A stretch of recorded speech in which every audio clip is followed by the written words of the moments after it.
Okay, welcome back to the Pro Brick exclusive YouTube channel. And if you haven't subscribed, please do ring the bell. If you like the video, press like and share it. Let's see what's going on, boys. When I was 16 years old, in the late 80s, I got pregnant and I had my oldest son. And at 51, I just now feel comfortable enough to really talk about that experience. So this was This will be interesting. 87, 88. I was 16 years old. I was dating someone 4 years older than me. And I know what you might be thinking, what? But back then, he was the same age as my brother. They graduated high school together. I just didn't think much about it. No different now. So I was dating him. We had broken up. And that's when I found out I was pregnant. We got back. And as a matter of fact, 50-year-old men date women, girls as young as 20. They're not interested in the older girls. Together, and that was short-lived. But what was my experience like being pregnant at 16 years old in the 80s? Well, I lived in a small town in Arkansas, smack dab in the middle of the Bible Belt. I was raised by Christian parents. Which just goes to show you, moral does not protect people from instinct. Christian morals cannot protect people from human instinct. My parents owned a business in town, and it was greatly frowned upon. I was, in my mind, shunned by so many because I suddenly found myself with child. Shun's not uncommon. Most religious cults will shun you if you do not comply with their rules and regulations. None more so than the Jehovah's Witnesses that have shunning policies, and they will axe you to pieces. They will separate you from your family, even to the point where you commit suicide. People commit suicide all the time. People blow up the kingdom halls, and there's just been a mass shooting in Hamburg in Germany where a bloke got shunned and he shot up the congregation and then shot himself. Shunning's not an unusual thing in religions when you do not suit or comply to their agenda. My mother told me that she was embarrassed to walk down the street with me. There you go. Some of my very favorite teachers, because I was a very good student. I was in lots of extracurricular activities. I was a cheerleader. I was in homecoming. A lot of parents trusted their children being around me. But then I found myself pregnant. And well, basically, the bottom of line of that was, I was fucked at the age of 16, and it didn't suit people. And why would it? These parents did not trust their children to hang out with me anymore. Of course not. In my class and above were told that they could no longer date me. Well, you were pregnant. Because I had a child. 100%. I was told that I was not good enough. Lots and lots and lots and lots of shame came with that, which I carried for most of my... Well, this is the consequences of our actions, ladies and gentlemen. Something that this generation definitely doesn't want to do. My life. I was in 11th grade when I had him. I did go on to finish high school with honors. Got a scholarship to college. Before I left for college, I was told, now you make sure you tell boys what you are. Now, just hang on a second. If usually when you're under this kind of duress, your grades at school go out the window. But she couldn't have been too bad because she still managed to get good grades by the sound of it. Before you go on a date with him, like, they need to be informed that you're damaged goods. Well, isn't that not the truth, guys? Come on. Is that not the truth? Or are we just going to kid ourselves here? Oh, yeah, she was DG. Don't worry about that. She was DG. Was basically what they were saying. And so for most of my life, I considered myself damaged goods. I considered myself... No. She didn't need to do that. Now we're getting the sob story, guys. Once she had the baby and got things sorted out, there was no need for her to feel like she was damaged goods. No. This is now becoming a bit of a sob story. Not worthy and below everyone else. And so I spent Yeah, but again, guys, this is consequential. Majority of my life trying to prove that I was not that stereotypical teenage pregnancy. Yeah, but you were. Was worthy, and I would started a job. No, she was the stereotypical teenage pregnant girl that had fucked her life up. I mean, this is just rabble. Work my way all the way to the very top, and I would just be the highest and the best in every single thing that I did. Yet I never found my worth there. I would make it to the top, and yet still it wasn't there, and still I would feel insecure. No, because you can't justify circumstances by performance. It's a conscious thing. It's an inner working.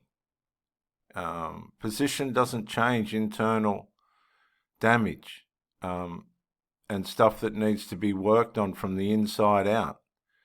Just doesn't. It takes time, it takes consciousness, it takes the two big words, accountability and responsibility. And unworthy. It wasn't until I met and married my husband, who's absolutely amazing, and we celebrate 13 years this year. And once I was telling thank God, at least this woman's married. him a story, and I said something about, well, you know what I am, meaning that I got pregnant out of wedlock. And he said, hey, you don't have to say that anymore. That's not who you are. And you don't have to say that anymore. Well, she would have known that. We're talking about a grown woman. She's only been with this guy for 13 years. Oh, gosh, guys, honestly. And it was like a light bulb went off. And I realized that that's not who I am. And I don't have to say that anymore.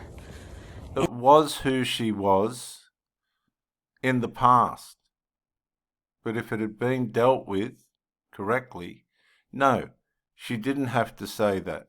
No, it was just to be dealt with as it was, with honesty and transparency, accountability and responsibility. That's all it had to be. All this other stuff, don't know what she's talking about. Obviously her experience, she hasn't identified with the situation correctly.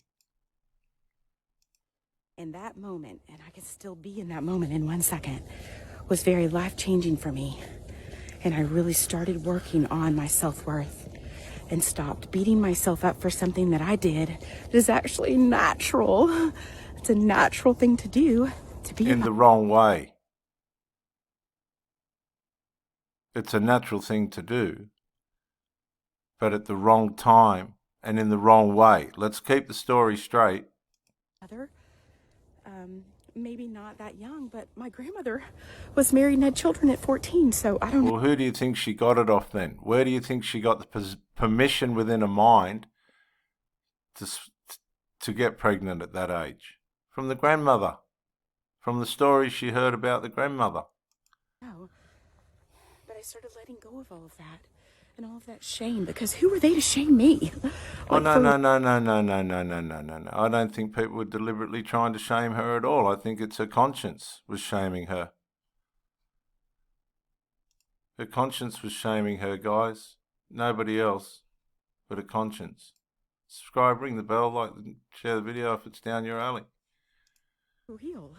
It's funny how these people that don't resolve things, that don't take accountability and responsibility for their actions, make out other people are shaming them and making them guilty and all this other stuff because of this person's lack of accountability and responsibility. It has to be magnified that the problem, it's blame shifting, it's problem shifting. The problem's not me, the problem's them blaming me for my wrong. But if you take accountability and responsibility for your wrongs, guess what? It solves the issue, doesn't it? But they don't. And now I feel healed from it. And it's a lot better on this side. I shared this story so if you're dealing with something that you did as a teenager that you're still carrying around a lot of shame and guilt for, man, it's time to let that go. By taking accountability and responsibility. Start the process of healing from that, because you do have worth. You do have value. That doesn't define you.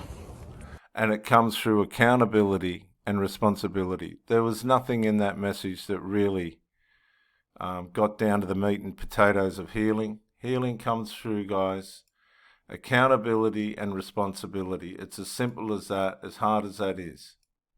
It didn't define me. And by the way... Oh, it did define her. Didn't she hear just what she said? She just lived a life of misery until the new husband come along and told her that she didn't have to think that way. And she reckons it didn't defined her for most of her life. That son that I had at 16 years old gave me 2 beautiful grandchildren.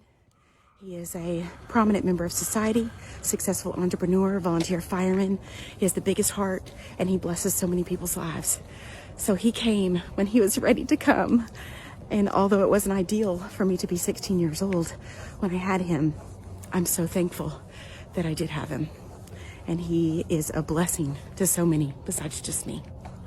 I'd like to know the truth behind that story. We'll never know it, but we'll take her word for it. Because we know what the statistics are of sons with single mothers. They're atrocious. 80% of all males in prison are from single mother families. Okay guys, like and subscribe to the channel. Press the bell for more of this amazing content. I don't know if you can tell, but I'm 40. I know. What gave it away? My face? No, more so the fact that it's summer and you decided to wear a silk vest. I don't know if you can tell, but So that was a criticism of a bloke. And he's bungled the date by the sound of it. And we'll finish up with this one, guys. Subscribe, ring the bell, like the video, and share it if it's down your alley.